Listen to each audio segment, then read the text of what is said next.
baka may gusto kayong mga pasalamatan, yung Clash Nation natin at mga supporters ninyo.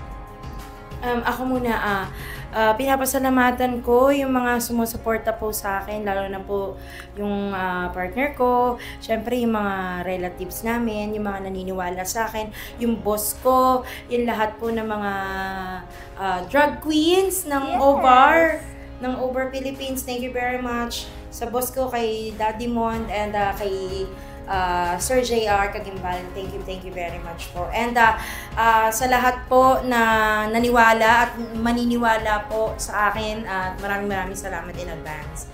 Thank you! Ang taas.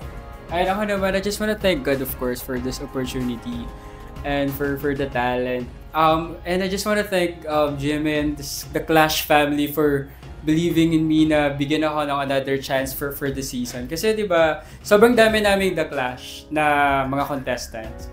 Pero naniwala sila sa atin. So ang laking factor nun kasi ang daming magagaling pero we're chosen. And I just want to thank, of course, my loved ones for supporting me in this new journey of me. I just want to thank also my dad in heaven na dati siya yung nagsusundo at hatid sa akin. Pero alam ko nanonood siya sa akin ngayon. And of course, sa lahat ng mga sumusuporta sa akin simula nung una.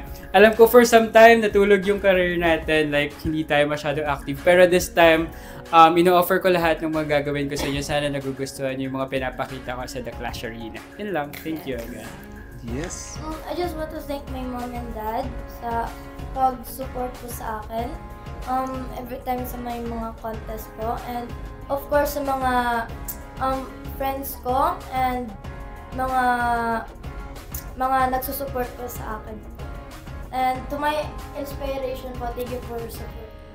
Yes. And welcome sa The Clash. The inspiration! Tama na ba? Okay na. Congrats guys. May pa-song number pa silang tatlo. Oo.